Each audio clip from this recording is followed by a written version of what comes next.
is compounded of mystery and intrigue and dangerous adventure. Stories calculated to intrigue you, to stir your nerves. Tonight, for instance, as we begin, you may want to ask yourself, how could a young lady, a bride, walk out on a balcony alone and vanish? Completely vanish. We trust that while you are wondering how and why it was done, we shall keep you in suspense.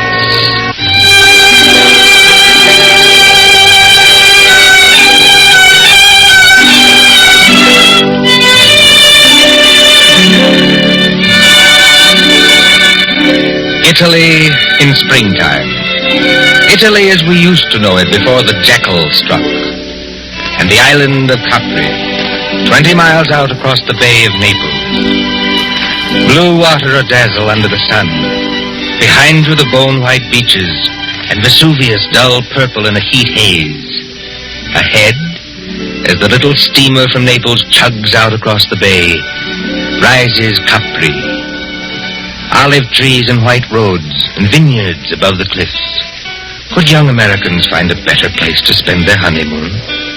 While the guitars sing, and the warm winds blow, and the little steamer carries them. Well, Mrs. Courtney? Well, Mr. Courtney. I can't keep it up, Lucy. I'm going to break down and ask if you're happy. Oh, I'll break down, too. I want to walk up to everybody I meet and say, "We," just like that. What I want to do is turn somersaults myself, all along this deck here. I want to say, I've been married to Tom Courtney for practically 2 weeks. And now we're going to have a villa at Capri for a month. Oh, Tom, I ought to be the happiest woman in the world. Only... You shivered. What's wrong? Well, ever since we got aboard this ship, people have been staring at me. I can't blame them for that, dear. No, I mean in a funny way, and muttering. Even your American friend, what's his name? Granger? Mr. Granger. When you introduced him to me at Naples, I thought his eyes were going to pop out. Be careful, he's standing over by the rail now. Oh. He lives at Capri. I like to see him wearing that white 10-gallon hat in Italy. Before Granger made money in oil wells, he was a real old-fashioned cowpuncher. And he's proud of it. Good fellow, too. He's too polite to say anything, but he keeps looking around at me, just the same as the rest of them do. Well? Well, Tom, they look scared. You know, Lucy, this isn't the time to start imagining things. I know. Well, maybe I'm just so happy I'm afraid it can't last. Oh, don't say that. But wouldn't it be pretty awful if something did happen and we weren't together any longer? Wait a minute. Hasn't this ship stopped? Yes. Well, it is Capri ahead of us, isn't it?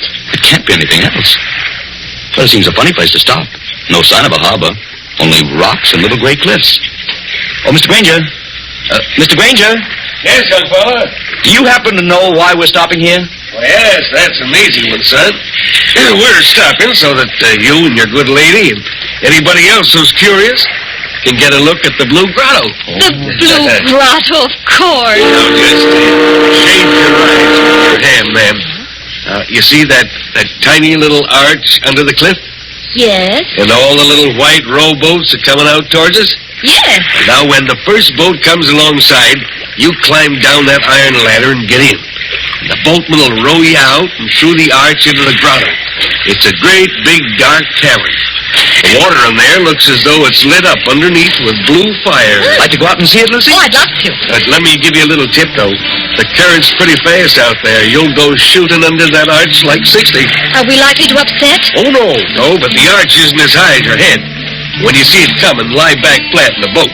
That is, unless you want your block knocked off. Well, thanks, Mr. Granger. We'll remember. Come along, Lucy.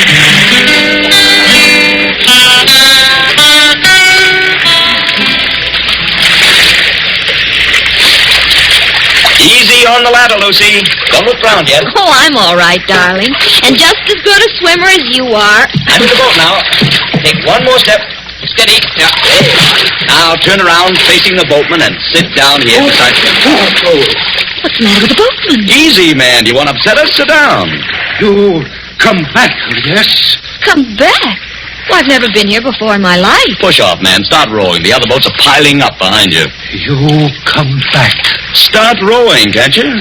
Andare subito. Basta. Tom, he can't take his eyes off us. I wish he'd watch out where he's rowing. You come to live at the Villa Borghese, yes? Tom, how does he know that? He's the lady. She is not dead. Dead? Of course she's not dead. What are you talking about? She never come to Capri before? Never. Then I tell you, she will disappear, just like the other one. Disappear? I rest my orders, and I tell you. Tom, aren't we moving rather fast? Yes, that's the entrance to the grotto ahead. I tell you, there was a lady so much like your own, coveting back. Oh, it scared me. Now, look, old man, I don't want to teach you your business, but you've got your back to that grotto. Take a decent lady back where she come from. Do not take her to the Villa Borghese. Down, Lucy. Flat on your back. Down!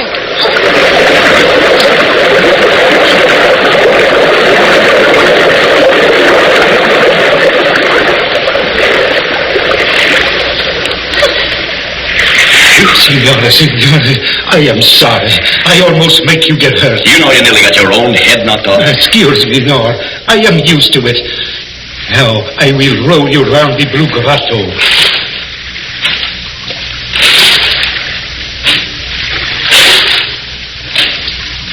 I don't think I like it much, Tom. Neither do I. Dark. Except for that blue light under the water.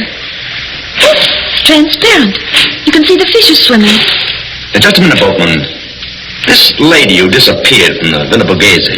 3 years ago, she disappeared. You say she looked exactly like my wife? Si, signore. She was going to be married. She was trying on her wedding dress. Her mother and sisters, they were in the room with her. She walked out on a balcony over the sea. You know what I mean, on a balcony over the sea?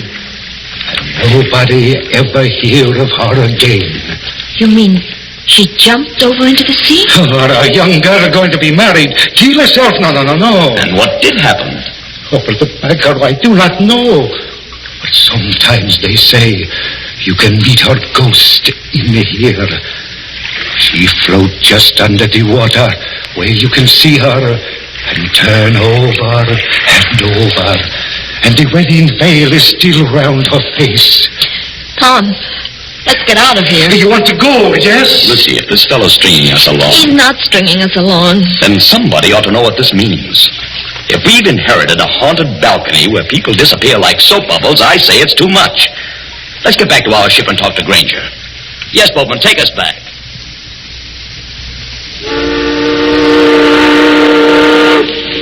Mr. Granger! Mr. Granger! Come on, man. You too, young woman. If you would start to help us like here, give me a hand, Lucy. Thanks, dear. Oh, didn't anybody else go to the Blue Grotto? Well, ma'am, no. Not after they saw you go. It's all right. We've just heard the story, Mr. Granger. Oh, I ought to have told you about it myself. All the way out here, I've been cussing myself and thinking what an ornery old badger I am for not telling you when I first met you in Naples. The girl did vanish then. By a first-rate miracle, yes. In broad daylight and within 20 feet of her mother and sisters. You don't look like a man who'd believe in miracles, Mr. Granger. Oh, I'm not, son. I'm just telling you what happened. But why is everybody so excited? Somebody must have thrown her off the balcony. Josephine Adams was all alone on a balcony 40 feet up a cliff, smooth as glass. She didn't fall, she wasn't thrown because there was no sound of a splash, and she didn't come back from the balcony because her mother and sisters were in front of the only door. Yet, within 15 seconds, 15 seconds, mind you, she just vanished. You believe that? Sure, I believe it, son. Why, it's a fact. Did you know the girl's family? Oh, very well. We've got a real English-speaking colony here. Oh, by the way, in about half a minute now, I'm going to show you your new home. Oh, can we see it here on the ship? Oh, sure you can, ma'am. It's on the edge of the cliff. Dr. Davis's house is on one side of it, and my shack's on the other. That's why I want to ask you a question. Of course. Ask anything you like. Well, I'm an old stager, ma'am, and not exactly up to the high-toned society around here, but do you trust me? Yes, I think so. Well, then, promise me something. Unless you're with somebody you do trust, keep away from that balcony. Do you honestly think there's danger or... I don't know, son. If I did, I wouldn't have to talk this way. Sounds like a dog barking. I thought I heard it before. What is? A big police dog. And led by a very handsome woman, if you ask me. Oh, Lord, here she is again. Who? The Countess. She lives in our colony. She looks like an American. You take your eyes off her, Tom Courtney. She is an American. Married a Count Parcheesi or something like that. Just call her Nellie. My dear Mr. Granger. Hello, Nellie. It's true. Everybody told me so, but I couldn't believe it until I saw her. She does look exactly like poor Josephine Adams. Just as small, just as dainty. Please, is everybody trying to give me the jitters? Nellie, I want you to meet some friends of mine. Oh, you don't need to introduce me. I know who they are. You're the nice young couple who've taken that villa. I'm Nellie Lucchese. Oh, yes. And this is my dog, Tiberius, named after the wicked Roman emperor. You know who used to live at Capri? I must confess I'm terribly fascinated by wicked things. Aren't you, Mr. Courtney? Lucy, stop digging me in the ribs. I haven't done anything. No, and you're not going to. Tiberius seems to have taken quite a fancy to you, Mrs. Courtney. Oh. I've never known him to go to a stranger before. Well, I only wish I could borrow him. He might be a charm against... Oh, I don't know. We'll be at the harbor in a few minutes. Then you must let me drive you up to the villa. You won't be able to get any servants, I'm afraid, because they won't stay there. But you can camp out. Look, there's the villa. We're passing it now. Where? On the cliff. Where I'm pointing. Wait a minute. Well, there must be some mistake. That's not the Villa Borghese. It sure is, son. That's a palace like all the other houses there. And I rented it furnished for about $25 a month. Can't you guess why you got it so cheap, son? If you take my advice, you'll turn around and go back to Naples by the next steamer. Harry Granger, don't be an idiot. Let's have some excitement. Let's have some excitement. Tom, it's beautiful. Too infernally beautiful, if you ask me. There's the balcony. It's all right by daylight, son. Marble and tapestries and whatnot. But at night, when you gotta put out the lights, you start thinking what happened there.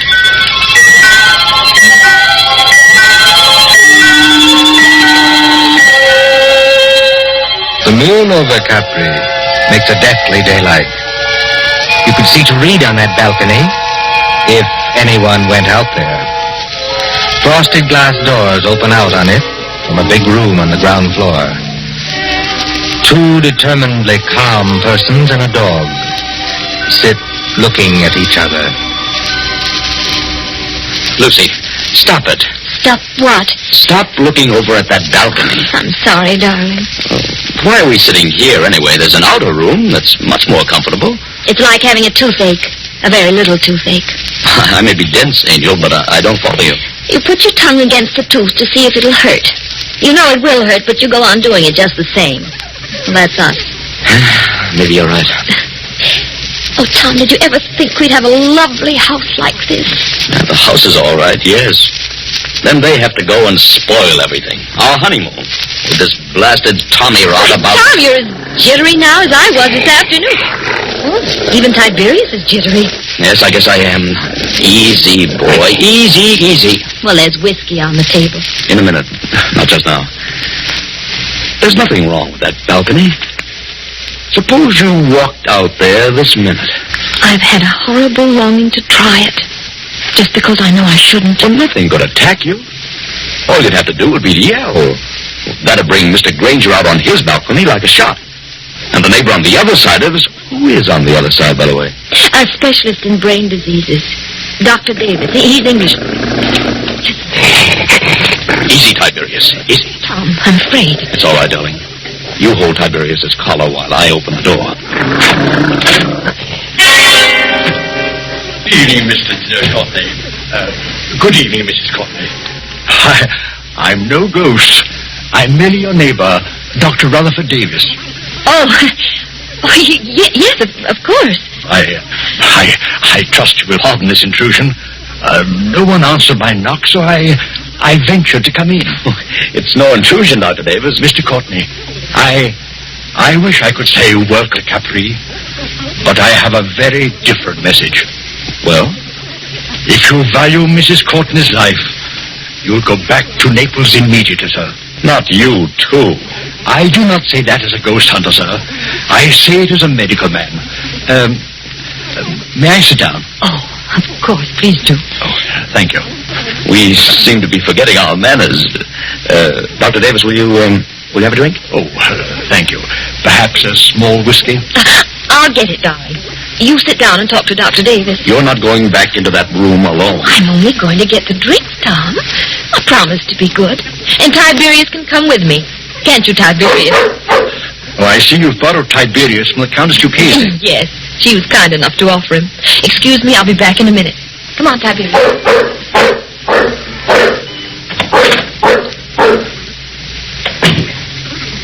I hope this is all right, Doctor. No, sir. It is not all right. Your wife is in very great danger. But why? Because of that balcony? No. Because she looks exactly like the late Josephine Adams. I don't get it. Mr. Courtney, did you ever hear of paranoia? It's some kind of mental disease, isn't it? The paranoic begins by imagining that he or she is being persecuted by someone. First, he hears things. A voice in his brain whispers, "You'll be killed. You'll be killed. You'll be killed." He hears it in the tick of a clock, in the rattle of a train, in the footsteps on the street. There are holes in the walls through which his enemy is always watching. Invisible speaking tubes bring him messages. There are pains in his joints and nightmares of attempts to poison him. His brain bursts and he kills. He kills. He kills. Well, excuse me for speaking so strongly. But how does this affect us? Mr. Courtney, will you examine this sheet of paper? What is it? The fragment of a typewritten diary. I found it on the cliffs months ago. Don't ask me who wrote it. But I know there's a criminal lunatic on this island. He imagined that poor, inoffensive Josephine Adams was his enemy. So he killed her. Killed her? How? I don't know. And what happened to the girl's body? I'm not a detective, sir. The body was carried out to sea, perhaps, or washed along the cliffs and into the Blue Grotto to be lost. But don't you understand the danger to your wife? You're not suggesting that To somebody's cracked brain, your wife is Josephine Adams, created all over again. kill Lucy? It couldn't be done. It was done, my friend. Listen. It sounded like a dog howling. Mrs. Courtney is rather a long time in getting that whiskey. She wouldn't go near the balcony. She promised not to go out on the balcony. People do very perverse things, my friend, when they know they shouldn't. Lucy! Lucy!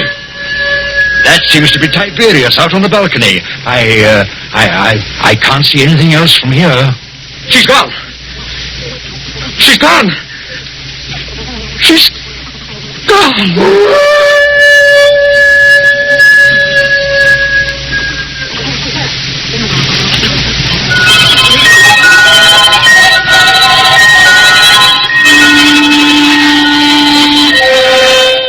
An empty balcony, a howling dog, and a sea turned clear silver under the moon.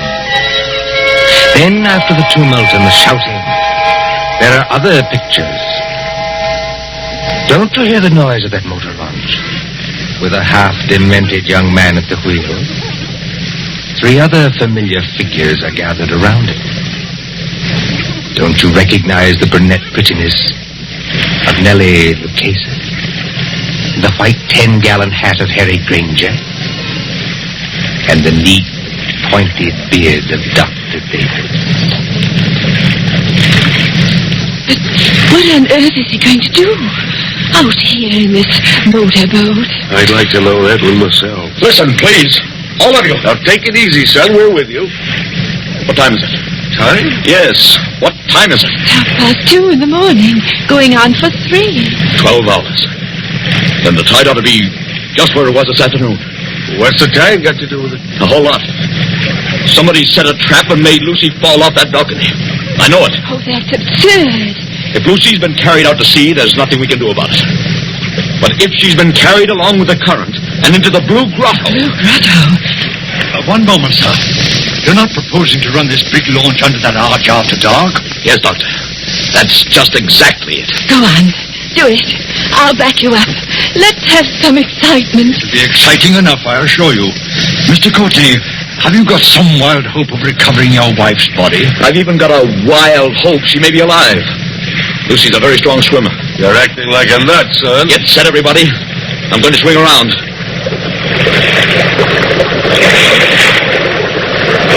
We're in the current now. Better hold tight. I've got to duck my own head when we go through. Everybody else squat down. I still protest against this. Don't you understand, Mr. Courtney? Get ready. Here we go.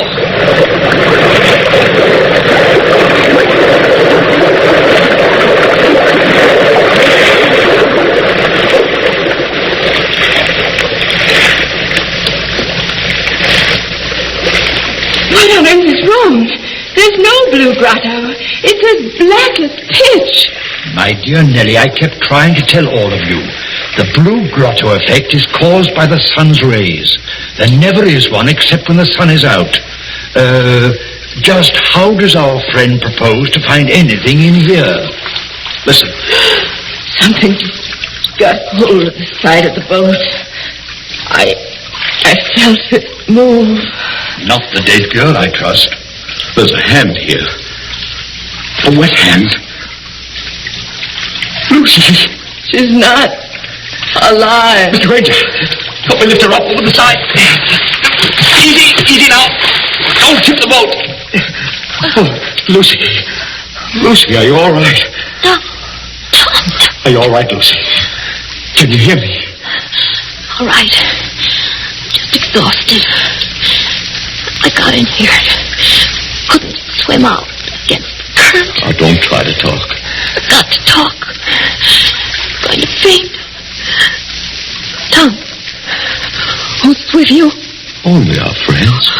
Who's with you? Is the murderer with you? I was just wondering the same thing. To be shut up in the dark at 3 o'clock in the morning with a criminal lunatic. Who spoke then? Now, Lucy, don't hold me so tight. Let go, dear. I'll get the boat started and have you out of here in a second. Who spoke then? Only Dr. Davis. Tom, I've got to tell you. I know how that girl, Josephine Adams, died. Almost killed me. Has anybody here got some brandy? Or a flashlight? I have a flashlight, my friend. Will you allow me, as a medical man, to examine Mrs. Courtney? You better keep back for just a second, Doctor. She's hysterical. Give me the flashlight, please. I walked into the other room. Nobody with me. All alone except Tiberius. Yes, Lucy. Somebody called my name. From the balcony, I thought. Very softly. Mrs. Courtney said. Mrs. Courtney. Did you recognize the voice? Yes. That's why I went. Hadn't you better start up this boat and get out of here, your friends? Don't pay any attention to him, Lucy. Nobody can hurt you now. I went out on the balcony. It was bright moonlight. Bright as day. But there was nobody there. Nobody on the balcony? No. I looked out over the sea. And then something came at me. Something flew out of the air and came at me. Just one moment before Mrs. Courtney goes on. Is anybody in this boat carrying a revolver? Not that I know of. Excuse my mentioning it, but I felt something. Metal. Like a revolver. Brushed past my hand. Oh, it was only the flashlight. Excuse me, it was not a flashlight. Mr. Courtney's got the flashlight. Would you please let Lucy go on and finish? Lucy, you were on the balcony and something came at you. Yes. Like a snake. Sideways. Out of the air. It went over my head. Fastened around my neck. It was a rope. With a running noose in it. A rope? That's it. A rope. It was thrown from another balcony. I'm small and light like Josephine Adams. Well, it pulled me sideways and over the rail. I fell. I think I begin to understand They what... couldn't see what happened to Josephine Adams. Frosted glass doors to the balcony, so they couldn't see. Now, take it easy now. You're perfectly safe. Is she perfectly safe? The murderer let her fall on the rope. But the rope was jerked tight long before she struck the water. That broke her neck. Then the murderer lowered her softly. So there wasn't any splash. And the current took her away, rope and all. That's it. It would have happened to me. Only the rope must have slipped through the murderer's fingers. Through whose fingers? What did I tell you? Somebody in this boat has got a revolver. Who's overboard? Somebody went. Switch on that light, my friend, and shine it on the water. All right, Doctor. There's your light. Look at it. Turning over and over. The water in the blue grotto is red now. Tom, stay close to me. What's all right, Lucy? I swear you're safe enough now. Did he shoot himself? Yes. Did who shoot himself? Who had a balcony exactly like ours on the house next door?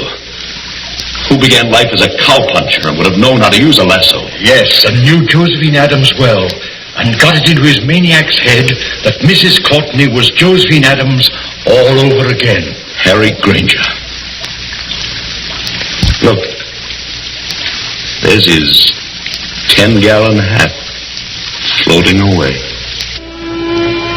And so ends The Bride Vanishes, a story of mysterious doings